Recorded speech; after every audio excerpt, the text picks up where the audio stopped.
All right. Good morning, everyone. Welcome to Friday, or welcome again to Friday if you've heard me welcome you to Friday already today. Weekend's coming up. Big plans. I think I heard from most of you already this morning, and there were no big plans to hear. Sophie, no big plans? Nothing? Just like nothing? Okay. Okay. Downtime, decompressing, right? Yeah. Self-care, whatever that is. Okay. Right. So there's just a few people here. Hopefully more will show up. So Hadil is here. Good morning. Good morning, Hadil. Adil's here. Good morning, Adil. And Irene is here. Good morning, Irene. Yesterday we were talking about something very interesting yesterday. We were talking about the storytelling animal, right? We watched that TED Talk from Jonathan GOTTSCHALL, and he kind of explained I guess he had a bit of an argument for us, did he not? A little bit of an argument about what human beings were, right? And so I asked you a few questions. What was Jonathan's kind of main argument? His main argument? What was his kind of conclusion? What was his main point to his talk?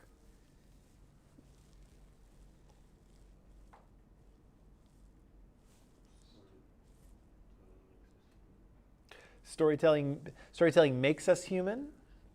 And maybe what else? We could probably add a little bit to that. That's a big chunk of it.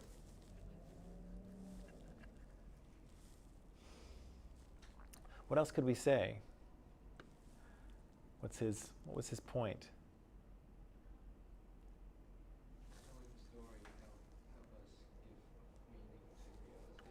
Yeah, storytelling is something that allows humans to make sense of reality, right? We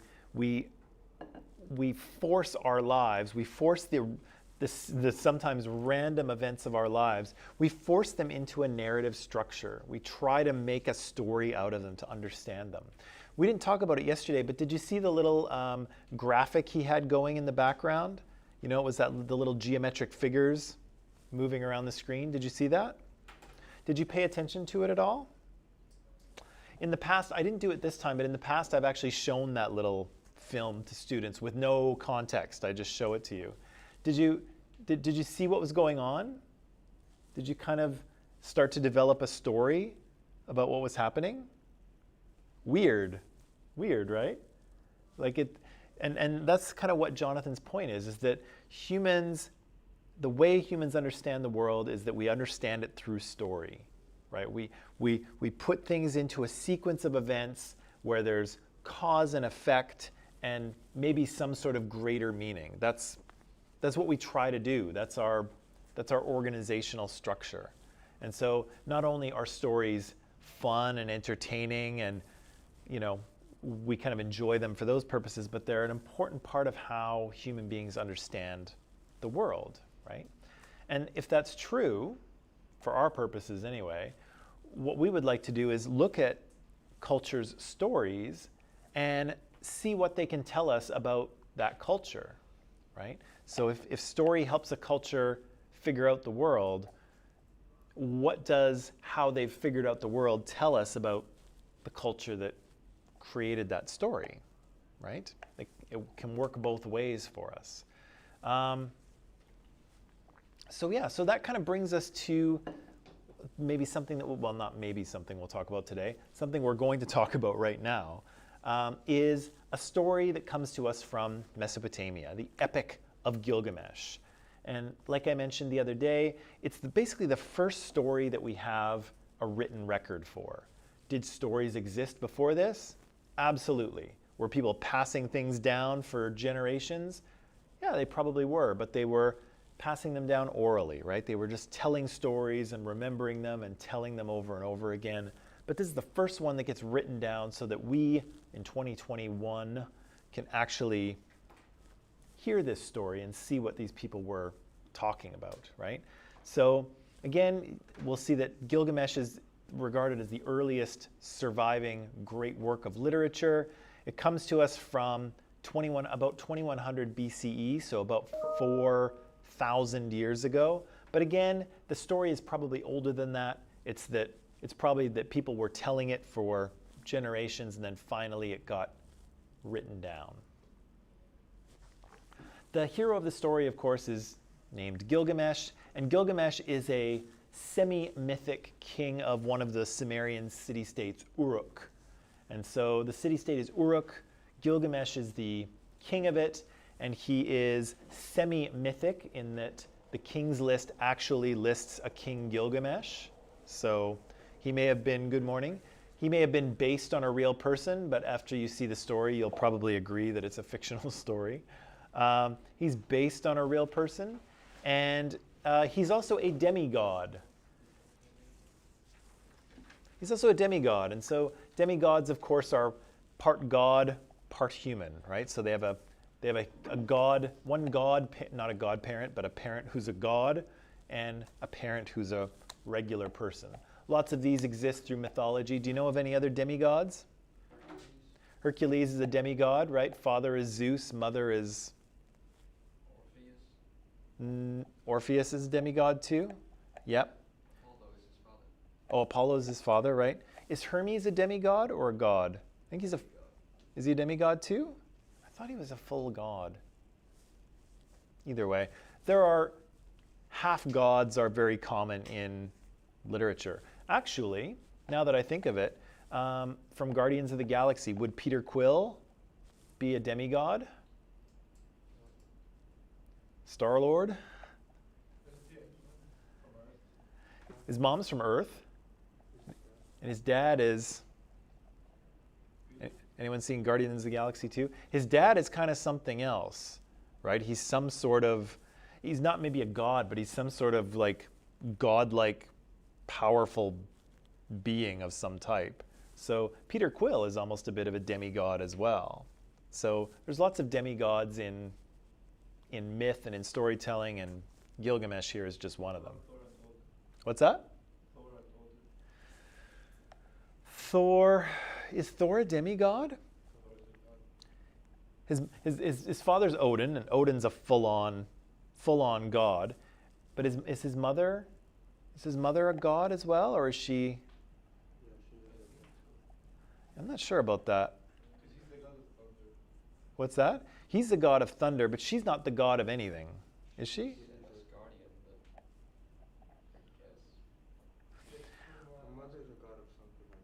Yeah? Okay. Yeah, I'm really not sure about that. I almost want to say that he's a demigod, but I feel like his mother is not a mortal woman. But anyway, what's that? Oh yeah, she does. Yeah, she's killed. She's murdered. Most of the time, gods can't be killed, so maybe she is a mortal person. Well, we'll look it up later and figure it out. Right. So he's this demigod. He's said to be king of Uruk. He's said to have lived. His reign is supposed to be 126 years, which sounds like a demigod because demigods tend to live longer than the rest of us. And kind of like Hercules or Heracles, he has kind of superhuman strength, right? So the demigod, it's like, do you watch the movie Hercules? I know the story. I haven't seen the movie, but I know the story. For The Rock. The Rock was the actor. No, I didn't see that one. Oh, so like The Rock, his mother is human.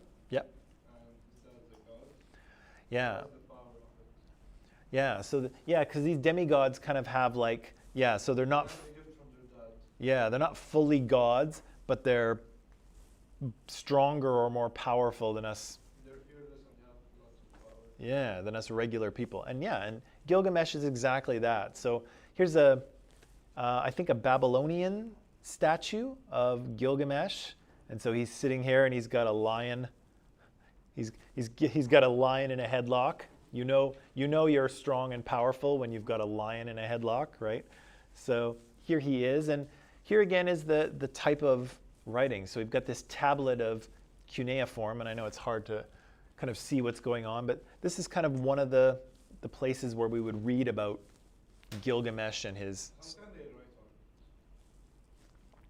write on it? If it's stone, they can chisel it in. If it's clay, you just, when it's still wet, you just push things into it. I'm not sure what this is. It looks kind of like stone to me, but I'm not. I don't think it's a writing. What's that? I don't think it's a writing. It is. It would take them like 3 days to finish it. It's okay. They had lots of time back then. There was no social media, no Netflix. They had lots of time. Gilgamesh is a category of story that we call myth, right? And we've mentioned myth before. It came up the other day. I think, Mulder, you pointed out that myths often have morals, right? There's a lesson we're supposed to learn. And that's an important part of what myths are. They not only entertain us, but they also contain some sort of cultural lesson, a thing we're supposed to learn. But they have a couple of other important characteristics too. One of which is that they're passed down from generation to generation, right? So these stories tend to be kind of old and passed down. And usually myths have some kind of element of the fantastic. And by fantastic, I don't mean like awesome, but what I mean is like something outside of the ordinary, right? And so somebody who has superhuman powers, or gods are involved, or magic, or some such thing that's kind of outside of normal reality. And so again, I like to kind of think about Marvel movies, although there's other stories that could be included here. But Marvel movies are excellent examples, I think, of modern myth, right? They've been passed down from generation to generation. So even in like all the Avengers movies and stuff like that, those characters are decades old, right? Captain America was created in the 1930s or 40s. I think it's the 1940s, right? It was created from Tony Stark's father. Yeah, in the film, yeah. But I mean, historically, World War II. yeah, he comes out of World War II and sort of, Yeah, it was World War II. he's patriotic and he's fighting Nazis and stuff like that. Tony Stark's father did an experiment on him because he was too weak, and they gave him a shield.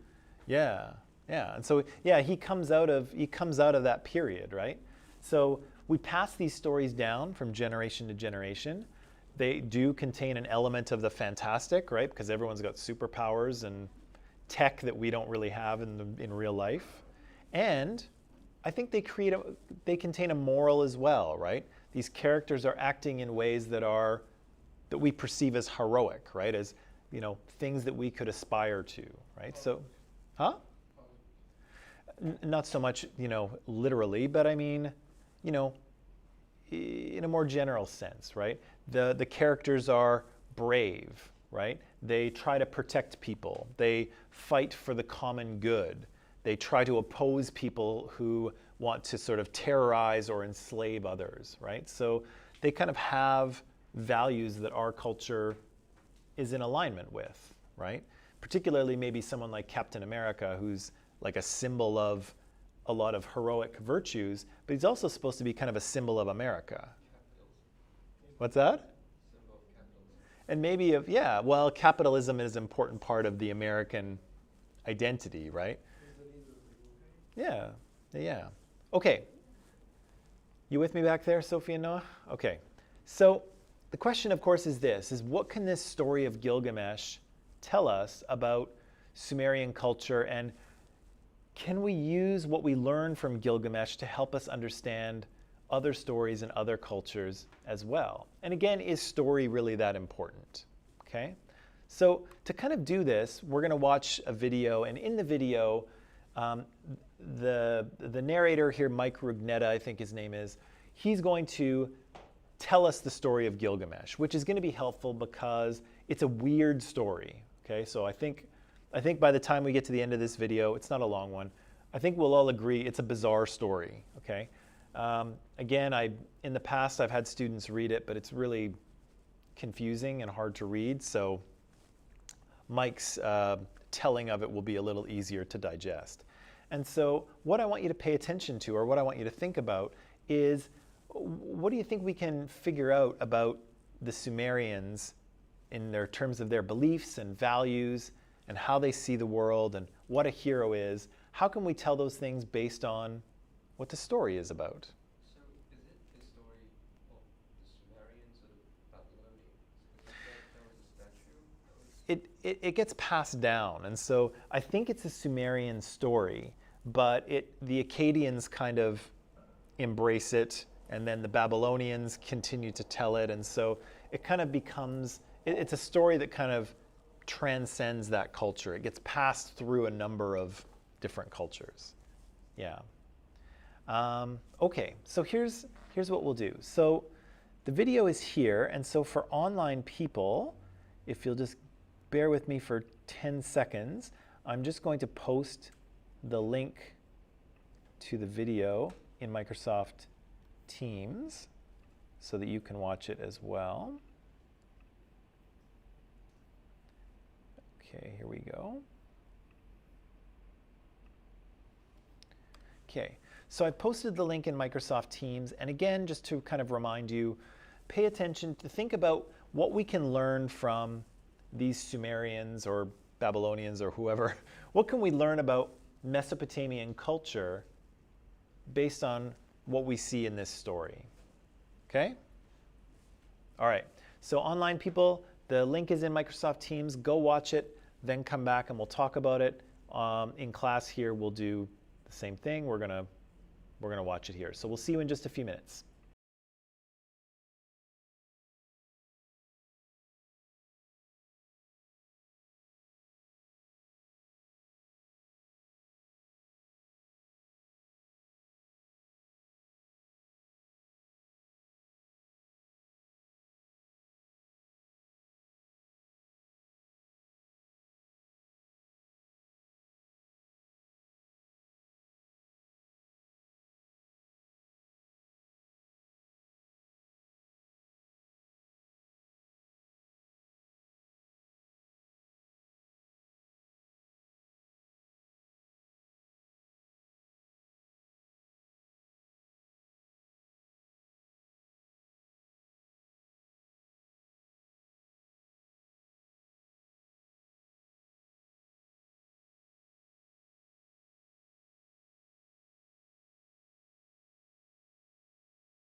So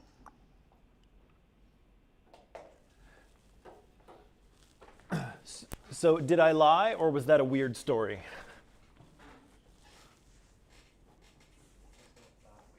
It's not that weird? It's right when they said that he killed his father.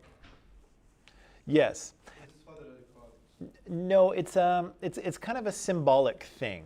Let me talk about that a little bit, just to give a bit of context, because Mike here was talking about the hero's journey, and we didn't. There's a video prior to that which talks about it. We've obviously never talked about it, so here's some background. And so, the hero's journey comes about from a historian and a studier of myth called Joseph Campbell.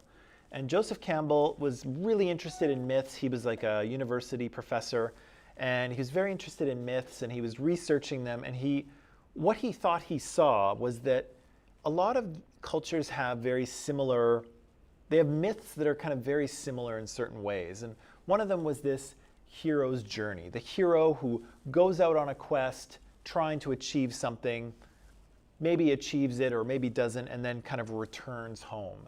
And Joseph Campbell was like, wow, this is very interesting. It's almost like all these different cultures are telling the same story, just the stories have different details. But the steps in the story are somewhat similar, right? And so he kind of came up with this predictable series of events that the hero's journey follows. And he said there's basically 3 stages, right? And so where the hero sets out from home, wherever home is, or from the normal world, they enter into this new unfamiliar place.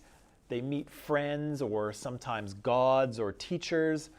They learn things. They are challenged.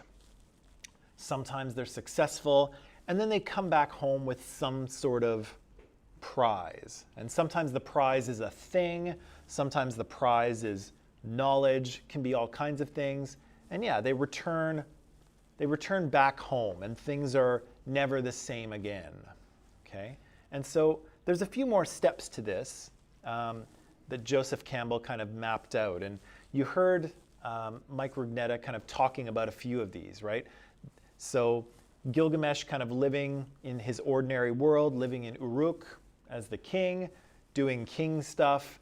And then he's kind of called to adventure. And so he leaves home and enters a different world, right? And in the case of Gilgamesh, this special world is, in one case, it's the forest, right? The forest of the Humbaba.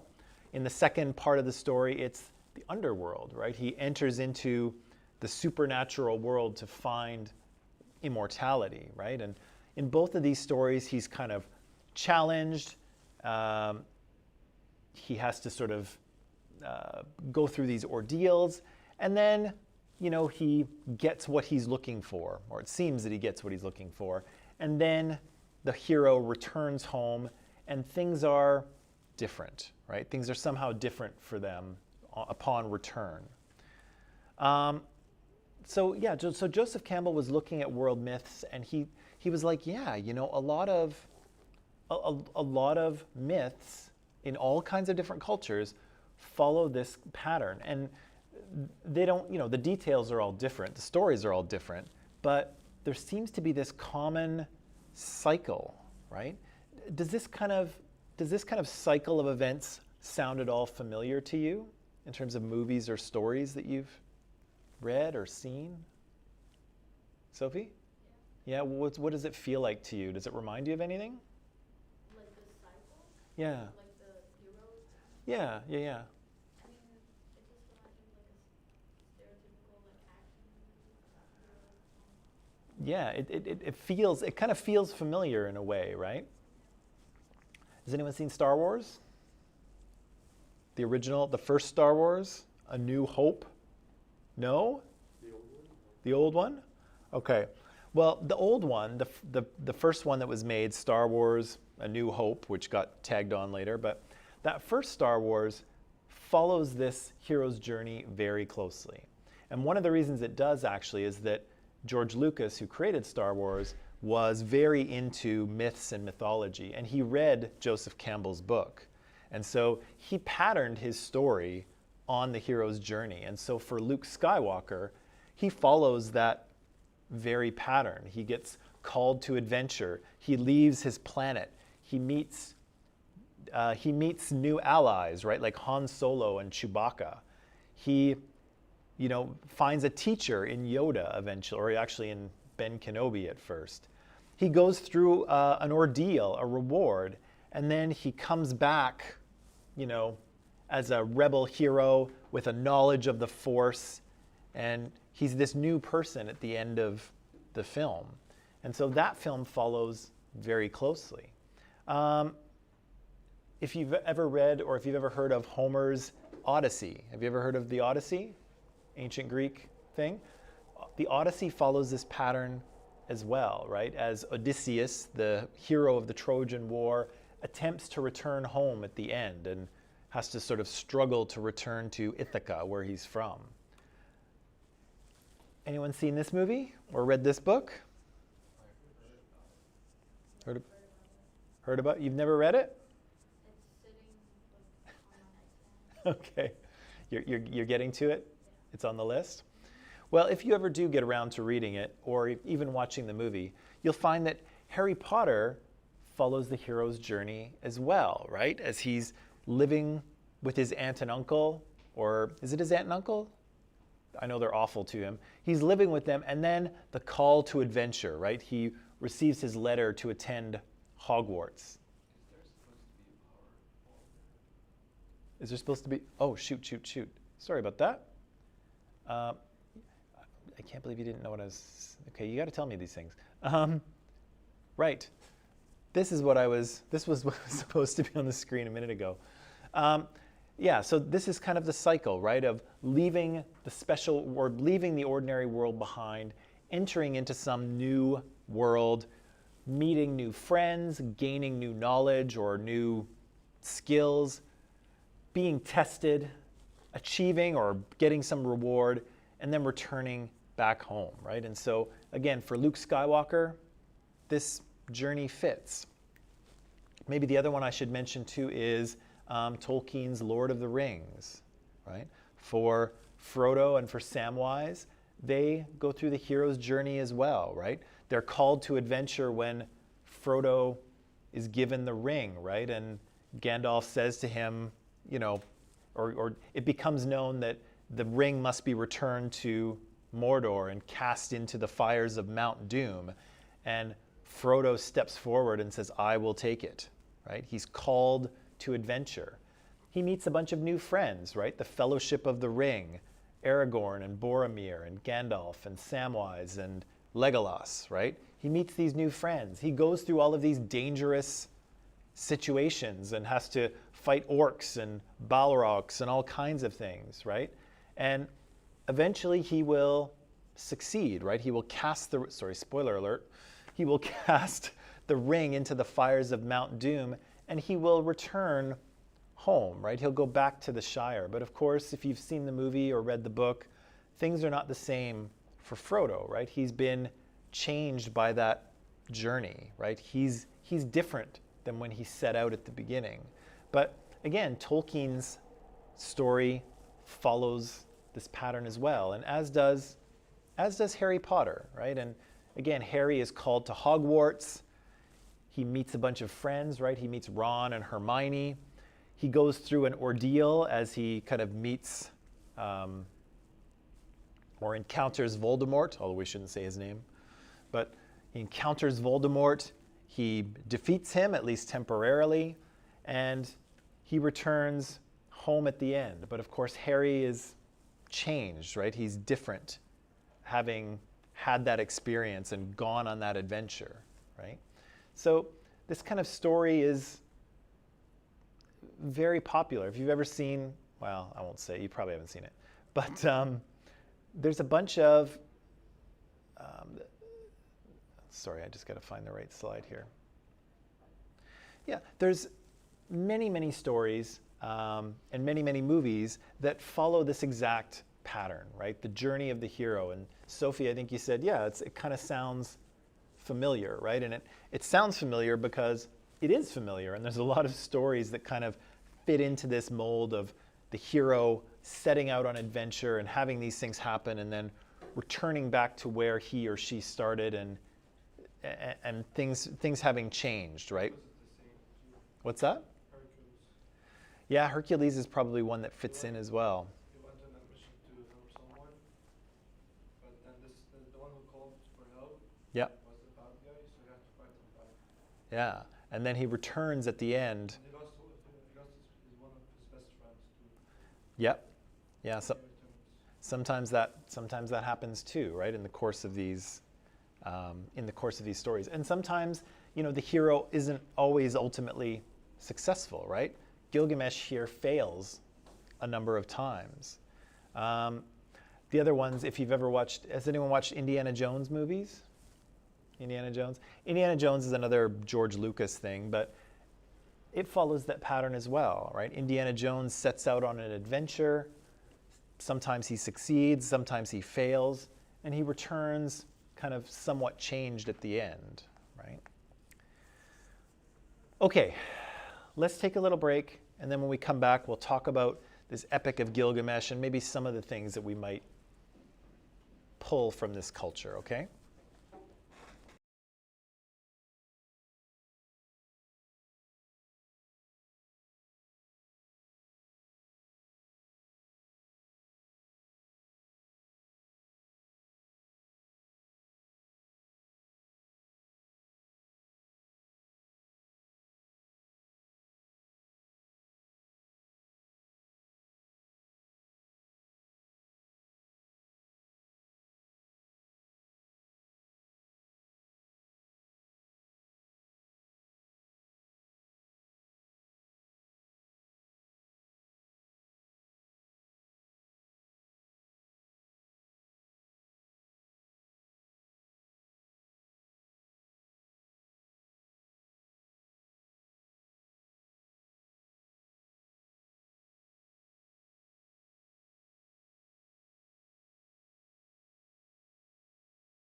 Okay, and we are back. So, knowing all that, now knowing the story of the Epic of Gilgamesh and knowing just a little bit about this hero's journey concept that Joseph Campbell had come up with, what kind of things might we know or learn or imagine about Mesopotamian culture based on the story?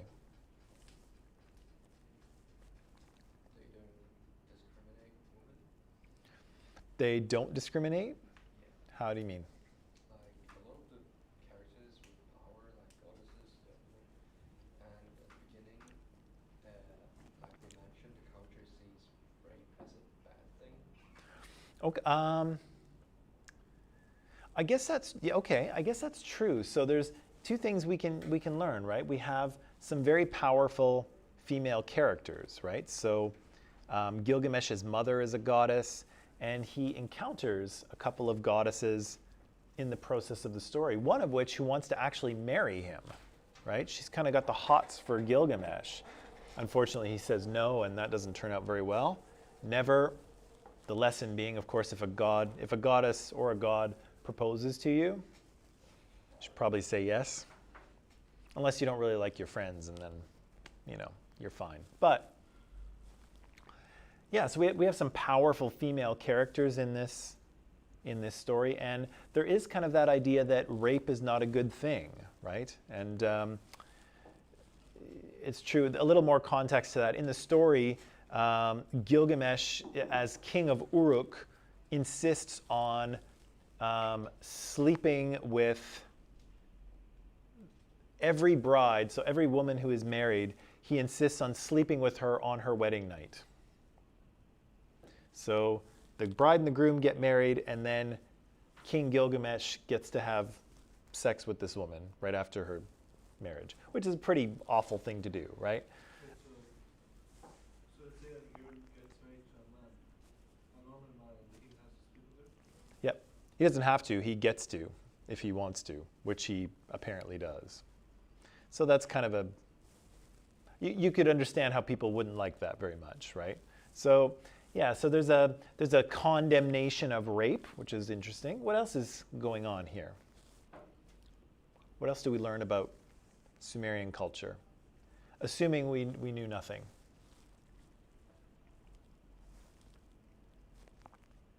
They accept death.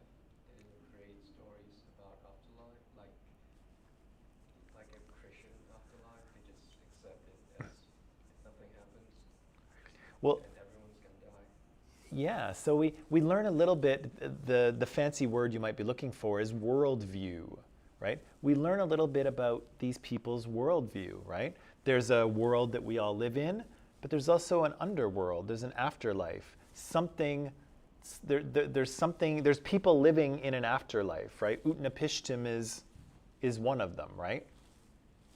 And Urshanabi is another one, the boatman who he hits over the head.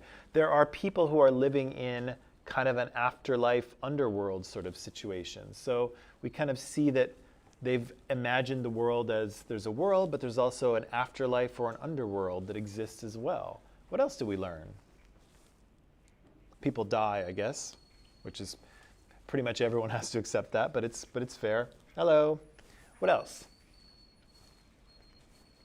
What else can we learn? There's some really easy things to learn from this, and you're probably digging really deep, but even just think of the easy ones, the low-hanging fruit here. What's easy to say?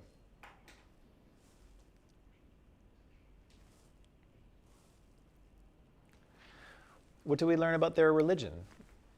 Or whatever you were going to say, Mulder. They, like, it is not feminine to cry. Like at the end, the protagonist cried, and it was like in their culture, it's not seen as not masculine to express your emotions. Yeah, we learned something about maybe gender roles and appropriate behavior, right? So ultimately Gilgamesh fails, and what does he do? He sinks to the ground and he weeps, right? He cries for his failure, right? And it's interesting to contrast that with maybe some of our heroes, right? Does Captain America ever cry? I don't think he does. He's clearly sad, right? If you think back to the end of Infinity War, right? When Thanos manages to snap his fingers and half the people get dusted. Captain America is understandably upset, but he doesn't weep, right? He kind of falls down and is like, oh, right? But he doesn't cry. But here, Gilgamesh actually openly weeps, right? So maybe that tells us something about gender roles and masculinity or acceptable behavior. That's a good one. What else?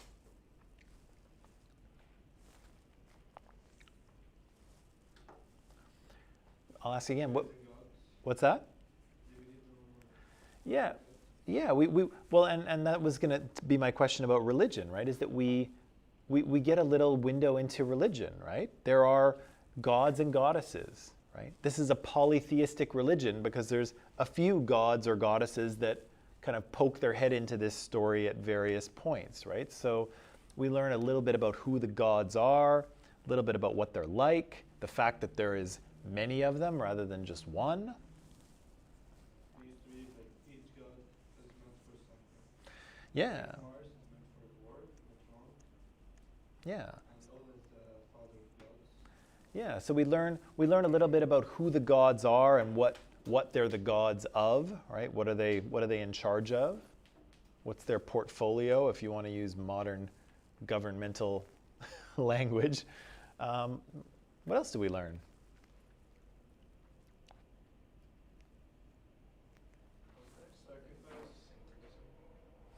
Oh yeah, Mike Rugnetta was talking about syncretism, the idea of multiple religious or cultural traditions kind of blending together. So he's saying that, and I think what happens here is that if you looked at all the different versions of Gilgamesh, you would find that they differ through time. And so I think, it's a Sumerian story, but then the Sumerians pass it on to the Akkadians, and the Akkadians kind of modify it in their own way. Maybe they change a few names of the gods or add in something else, and then it gets passed on to the Babylonians, and the Babylonians kind of reimagine it for their time. And I think that's common with myth too, right? As the stories get retold, they get reimagined to the point where there's lots of different versions of it, right? Let's think about Batman, right? Batman's been through a lot of different trauma, but also he's been imagined a little bit differently in every reboot, right? You can go back to his original comic appearances where, yeah, he's kind of a dangerous vigilante, right? If you look at his television series in the 1960s, it's kind of goofy and funny, right? He's not at all, have you ever seen any of those old ones? Oh man, check them out on YouTube. They're absolutely ridiculous. They're the silliest things you've ever seen, especially because we're used to a very dark Batman, right? A very kind of intense, dangerous Batman. This Batman is almost like ridiculous. What's that? The more colorful one? Yeah, the very colorful one. Yeah, Robin's there too. It's kind of silly and ridiculous, right? And so he's, in every kind of time period, he is reimagined based on where the culture is, right? And we've seen that with him too. He's started out like a very dark character in the comics, and then in the 60s, he's almost this like goofy, ridiculous character. And then in the 80s, with like the Michael Keaton movies, those were a little bit weird as well, but he was dark, but not super dark. And then you move on to like Christian Bale and Dark Knight, and he's much more kind of psychologically tortured, if you will. And then there's various video games in which he's also a little different. But yeah, for every kind of period of history, he's kind of reimagined in a way that makes sense for the time and place. And so Gilgamesh has probably undergone the same thing. The story is kind of taken from earlier, and then it's reimagined to make sense depending on the sort of values of the time. There's a new Batman movie coming this week. Right, and there's a new one with Robert Pattinson, right? And so, The suit is nice, right? what's that? The suit is amazing. The what? The Batman suit, Yeah. it's amazing. Right, and so but that's another thing, right? Is that they get reimagined to reflect the reality of Guy. what's that? They got a super white guy. They did, they did. But it's also it's interesting because Batman has almost become more realistic, right? And many of the superhero movies have, right? They've pulled them into, they've created a space where they're not so comic booky anymore. Like they feel like they could actually be real. And the new Batman that you're talking about is very much that, right? Because even the suit it looks like something he could have built himself, right? And he's riding like a motorcycle that looks like something that someone could have, put together themselves, right? And it's very, Something found now. Even the motorcycle, they already built it here. yeah, it's very grounded, right? Whereas some of the earlier versions of Batman were more fantastic, right? They were more comic booky. But as we move forward, it seems like they're getting even more intensely real, right? And why that is probably another topic. But what else can we learn from Gilgamesh here? What about, what's that? Adoption. Oh yeah, I guess adoption is a thing, right? Enkidu, Gilgamesh's friend, is adopted by his mother, right? Yeah, okay, we learn about it, that works. What else do we learn about how they kind of see the world? They see it flat. What they see what? They see it flat. They see it flat, yeah. Maybe. I think they probably did. What else do we learn about how they see the world? There are gods, demons, monsters, and other creatures. Right? We learn about not only the fact that there are supreme beings, there are gods, but there's also these other fantastic creatures as well, right? There's these, demons and spirits. Well, there's no spirits in here, but there's the Humbaba, this kind of weird conglomeration of different scary animals, right? Whenever there's a thunder, they say that's Thor, the king's hammer. The Norse might say that, but what about the Mesopotamians here? What about what's their attitude toward death? What do we hear about death? They don't fear that. They only fear it if they don't die like while fighting. Yeah, that's the Norse again. Let's stick with these guys. What do we hear about death? There's a few attitudes toward death. Gilgamesh has one, and then Utnapishtim has a bit of a speech on death as well. At the beginning, Gilgamesh was afraid of death, but at the end, he kind of accepted and decided to live a good life. Right. So initially Gilgamesh is worried, right? He sees his friend Enkidu die, and he's like, "Oh gosh, am I gonna die too? Is this my fate? How horrible!" Right? And that's what sets him on his adventure, searching for immortality, right? The eternal life. And he, of course, finds it. He loses it, and then he comes back home, and he has a different attitude toward death, right? Death is certainly inevitable, and Utnapishtim told him that. He said, no one sees death, no one hears death, it just comes for you. There's nothing you can do about it. It's over, right? Just like that, with with nothing you can do about it, right? But Gilgamesh will accept that at the end, right? And understand that, he too will die, and it's not the end of, well, I was gonna say it's not the end of the world, but I guess in some ways it is. But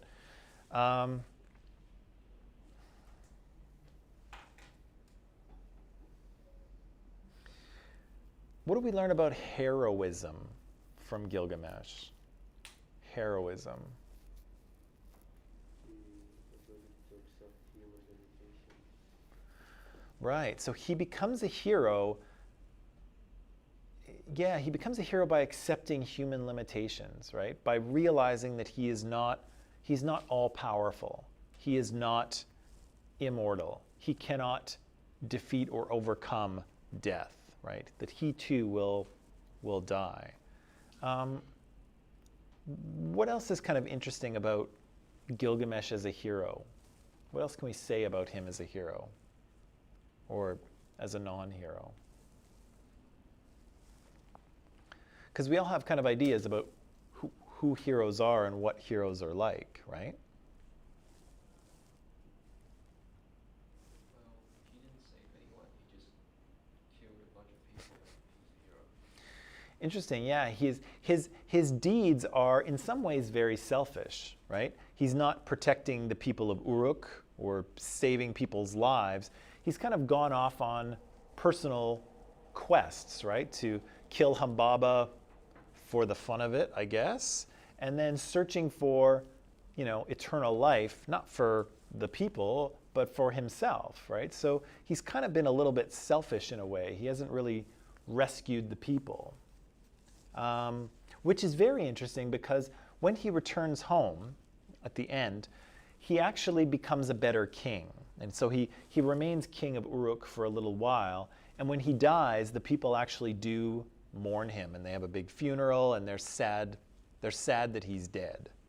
So the people do actually change their mind about him and see him as a good person in the end, even though at the beginning they didn't. What else about heroism is interesting here? So heroism is self-improvement. Yeah, so he doesn't succeed in the original way that he means to, right? In the first story, he kind of does, right? Although he kills the Humbaba, but he also loses his friend in the process, right? There's a cost. In the second story, he does not succeed, right? He finds the flower of immortality and then he loses it. He fails, but he comes back home with something different, right? He comes back with knowledge or wisdom or perspective, right? By the way, the snake eats that flower, the flower of immortality, and that's how the Mesopotamians explain the snake's ability to shed its skin, right? So the snake becomes old, it looks kind of rough, it almost looks like it is old and gonna die, and then it's reborn with a fresh skin, right? So the story also explains snakes and why they shed their skin and why they are, in a certain way, they're immortal. Of course they're not, but they appear to be. What else is interesting about him as a hero?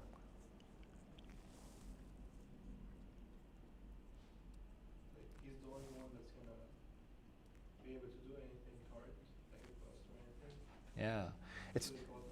it's true. He has the strength as a demigod to do these things that regular people can't, right? He has strength and power and endurance beyond regular mortals. But in the end, does that help him? Not really. Not really, right?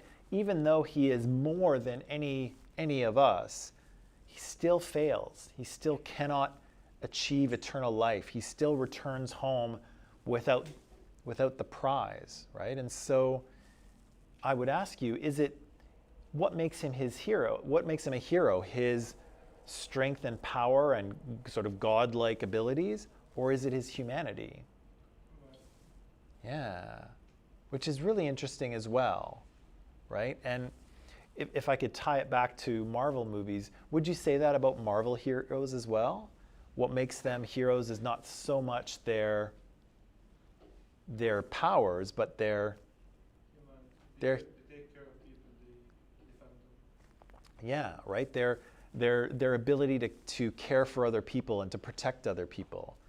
Look at the last, sorry, spoiler alert, you've all seen it or don't want to, but right at the end of Endgame, right, where Tony Stark, yeah, he has the Infinity Stones and he snaps his finger, right? And that's not about that's not necessarily about power, because that kills him, right? And he knows that that's going to happen. Made every grown old man cry. And it made what? Every man cry. Yeah, it's a powerful moment, right?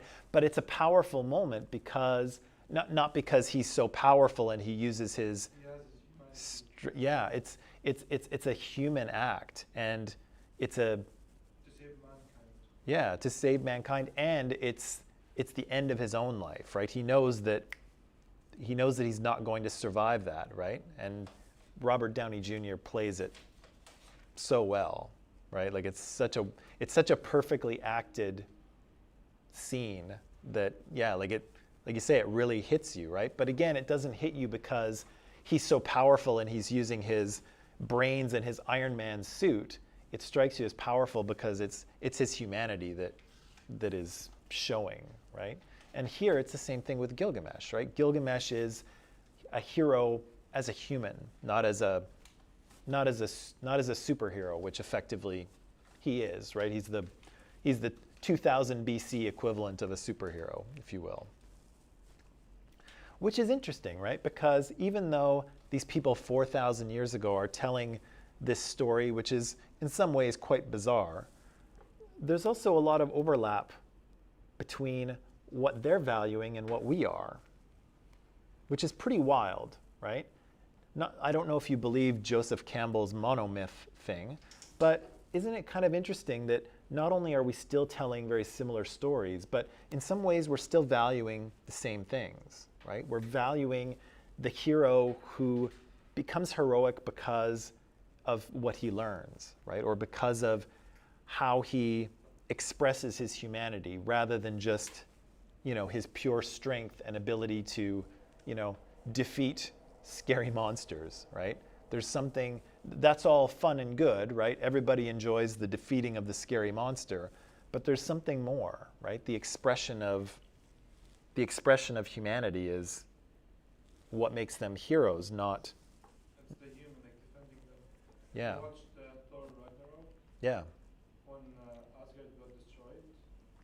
I didn't really care about it because the Asgardians were safe. yeah, exactly, right? So the entire, That's a win, basically. yeah, so Thor sacrifices everything, right? He sacrifices Asgard and, even, his position as king in a way, sacrifices everything to save the people, right? And of course he kind of remains the king and he gives it up later. It's a long story. But Thor's another character who is heroic entirely because of his humanity, right? And his powers are awesome, right? Like, when he, Favorite Marvel character. yeah, when he shows up at the end of Infinity War, everybody's pumped, right? And he, kicks some butt, right? But he's entirely successful because of his humanity, right? Not because of, He's the god of thunders. He- He's the strongest Avenger. he is, but that's not what makes him the hero. At least not the way that those stories are told, right? They're not told in such a way that he's heroic because he has these powers. It's because of who he is, right? And he's a very human character, right? Like look at him in Infinity War. He's a broken guy, right? A lot of bad things have happened to him. He's kind of overweight and drinking a lot of beer, and he's a mess, right? And that's a very human thing to be. That was in Endgame, I think. Yeah. Yeah, he's a mess, right? And that's a very human thing to be, is a mess. Gods are not usually a mess that way. And so, again, he's heroic because of that too, because of his human limitations of making a mistake and really struggling to get over it and not doing a very good job, right? He destroyed the kid's PlayStation for beating him in Fortnite. Yeah, exactly. What a heroic move. Yeah. Okay, let me see where we are here. Okay, we talked about, okay, right. Okay, so maybe here's what we can learn about Gilgamesh, okay? So number one, values. He is persistent, right? He goes on these quests and persists against all odds, walking leagues, which is, long distances, through the darkness and through the underworld. He fights terrifying creatures. He goes into the underworld. That seems like a scary thing. I've never been there, but I think I would be terrified to enter the underworld. He's very brave, but he's also redeemed at the end, right? He starts out as a crappy character, right? He's having sex with other people's wives. He's a bad king. He doesn't care about people. He's not a good character, right? But he redeems himself in the end. What if one of them got pregnant? What's that? What if one of them got pregnant? Oh, well, I don't know. Maybe they're like 1/3 God. I don't know. Like a tradition? The math is weird. I don't know. I don't know what happens. I mean, like, is it a tradition? If she gets pregnant, then he gets to marry her or something? I don't know if they have that tradition, but I don't think he wants to. I think he just wants to have sex with a lot of women. In terms of beliefs and worldview, we can determine polytheism, right? There's multiple gods here. We can also understand that the gods kind of deserve respect, and if they don't get it, they will punish you, right? We see how Ishtar is disrespected, right? She proposes marriage to Gilgamesh, and he says, "Thanks, I'll pass." But then Enkidu hits her in the face with a piece of the bull of heaven, and she's like, "Oh no, he did not," right? And murders him, right? So do not disrespect the gods, or they will punish you. They will smite you, right? If you're familiar with the Christian Bible at all, the Old Testament version of God, Yahweh is like this. If you disrespect Yahweh, he will strike you down, right? If you look at the New Testament, there's not so much of that striking down. God is a much more caring and loving character, as is Jesus in the New Testament. But the Old Testament God, you do not mess with him, right? And again, what is it to be a hero? Well, Gilgamesh succeeds due to his humanity, right? That's what makes him heroic, not his divine powers, not his superpowers, if you will. And maybe he's a hero because of his failures or in spite of them, right? Maybe a hero is someone who is not successful all the time. Maybe a hero is someone who simply does their best to achieve a good thing, right? And maybe they don't win at the end, right? At the end of Infinity War, the Avengers lose, right?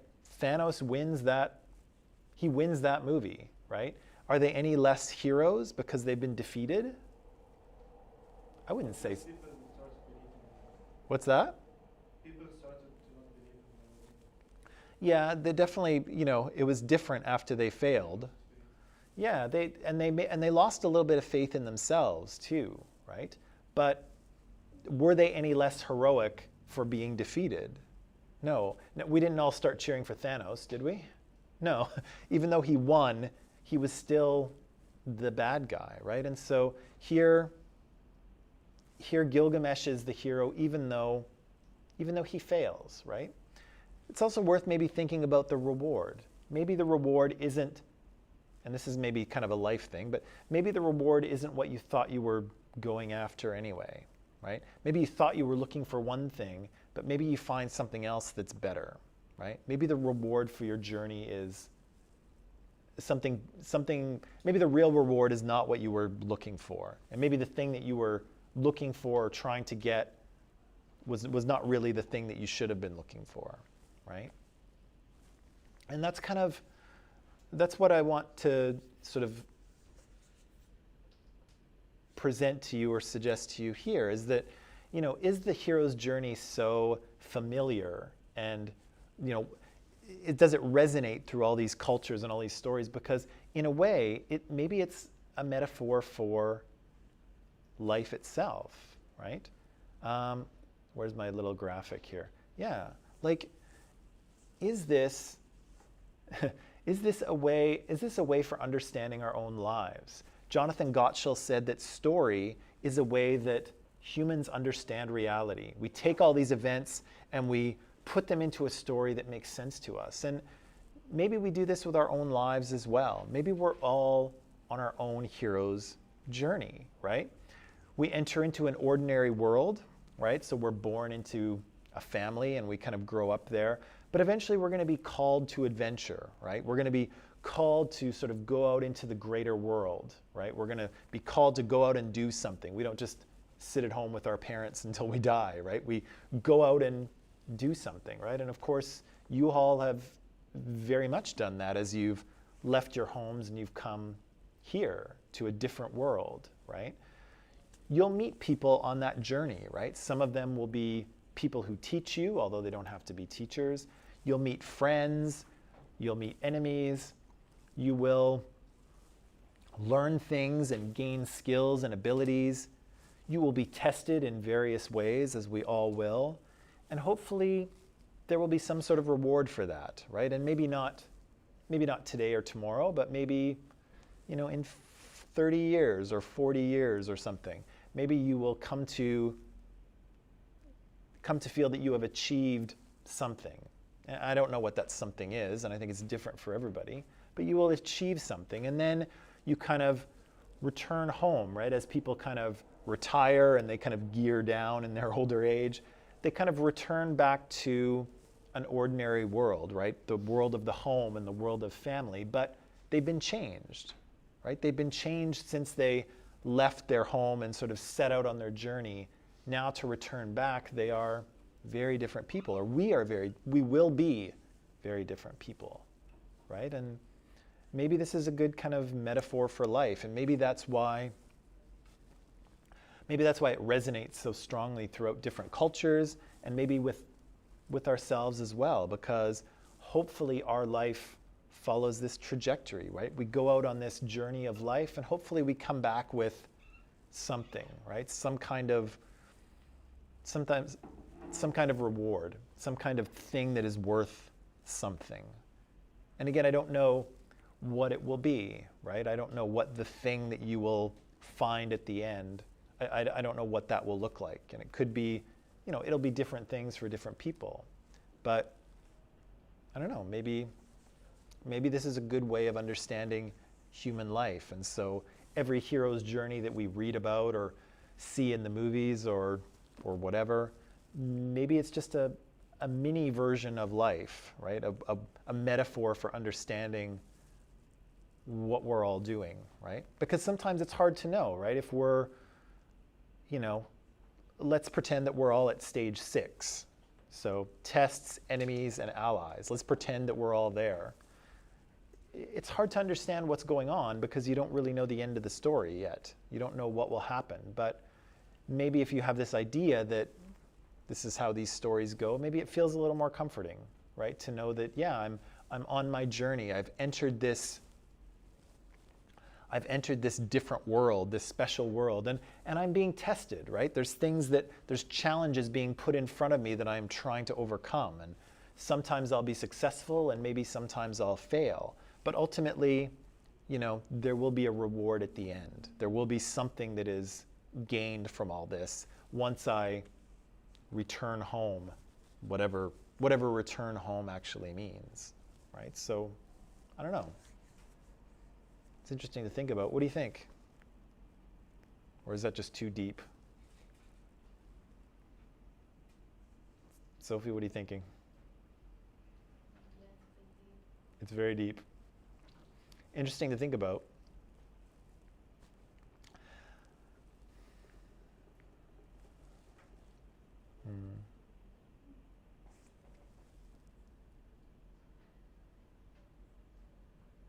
Okay. Considering that that's a very deep, thought-provoking, life-analyzing kind of question, I think I might leave it there for the weekend. When you come back on Monday, we'll talk very briefly about Mesopotamian empires that come a little bit later, so with the Babylonians and the Hittites and the Assyrians. And then we'll move on to Egypt next week, which is one of my favorites. Oh, good. Yeah, so what's that? I don't think I have a section on the Norse. I don't have to study for it. You don't have to study for it. Well, then I definitely won't do it because I want you to study. The Greece, definitely. Did you watch Vikings? No, I didn't watch Do you Vikings. know Ivor? Ivor the Boneless? Give me 1 second. Okay, bye people. Have a great weekend, and I'll see you Monday, okay? Bye.